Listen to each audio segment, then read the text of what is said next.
তা বাদায় যাব কি করে ভাই? বাদায় শুনতে যে 4-5 পার্টি ডাকাতি হয়েছে, তা আমরা ডাকাতির দেবো কি? কামাই করে আমরা নিজেরা খাবো কি? আর ঋণ দেনা শোধ করবো কেমন? চোখে স্বপ্ন, মনে শঙ্কা।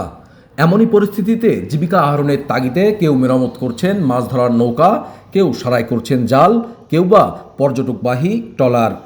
কারণ দীর্ঘ 3 মাসের নিষেধাজ্ঞা শেষে আগামী 1 সেপ্টেম্বর খুলছে সুন্দরবনের প্রবেশদ্বার। এজন্য আগাম প্রস্তুতি শুরু করেছেন সাতক্ষীরা উপকূলের বনজীবী জেলে, বাওয়ালি, পর্যটন ব্যবসায়ীরা। তবে সকলের মনেই বিরাজ করছে শঙ্কা, বনদস্যুদের আতঙ্ক। আমরা এই 3 মাস বাদায় যেতে পারিনি, সরকারের নির্দেশে পাস বন্ধ ছিল।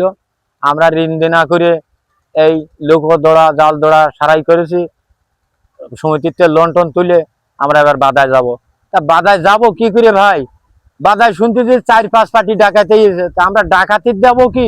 কামাই করে আমরা নিজেরা খাবো কি? আর ঋণ দেনা শোধ করবো কেমন? তা বিনীতভাবে আমি অনুরোধ করি সরকারকে যে এই ডাকাতগুলো যদি নির্মূল করতে পারে, তাহলে আমরা জেলে বাবুল গরিব মানুষগুলো আমরা জীবন জীবিকা নির্ভর করে খাতে পারে। জীববৈচিত্র্য রক্ষা ও মাছের প্রজনন মৌসুম হওয়ায় জুন, জুলাই ও আগস্ট মাসে সুন্দরবনে প্রবেশে নিষেধাজ্ঞা জারি করে বন বিভাগ।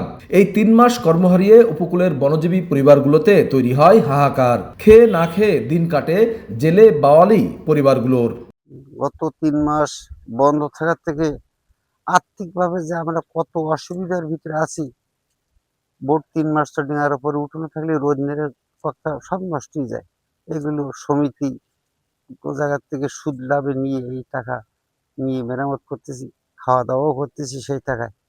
কারণ এই গত 1 তারিখে যদি বোট খোলে, তো এই দেনা কিভাবে শোধ করবো আর নিজের সংসার কিভাবে চালাবো, এইটা আমাদের মাথায় আসছে না। আমরা যে জিনিস রেখেছি আর অন্য কোনো কাজে যাব, তাও যেতে পারতেছি না।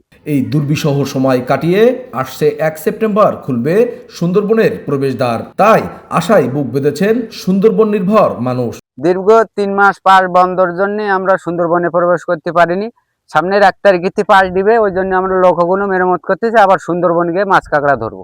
3 মাস সুন্দরবন বন্ধ ছিল, আমাদের এই বোটগুলো সব বসেছিল। আর বর্ষাকালে বোটগুলো বসে থেকে অনেক জায়গায় নষ্ট হয়েছে, রং নষ্ট হয়েছে। এই জন্য আমরা আবার এই আগামী মাস 1 তারিখ থেকে পাস দিবে সুন্দরবনে নতুন করে। আমরা আবার সুন্দরবনে সব টুরিস্টে লোকজন নিয়ে যাব, যার জন্য আমাদের এই নৌযানগুলো আবার নতুন করে যেখানে যেখানে যা নষ্ট খারাপ ছিল সবগুলো আমরা মেরামত করতেছি। আবার 1 তারিখ থেকে ইনশাল্লাহ আমরা সুন্দরবনে রওনা হবো টুরিস্ট নিয়ে। তবে বনদস্যুদের আতঙ্ক কোনোভাবেই পিছু ছাড়ছে না তাদের।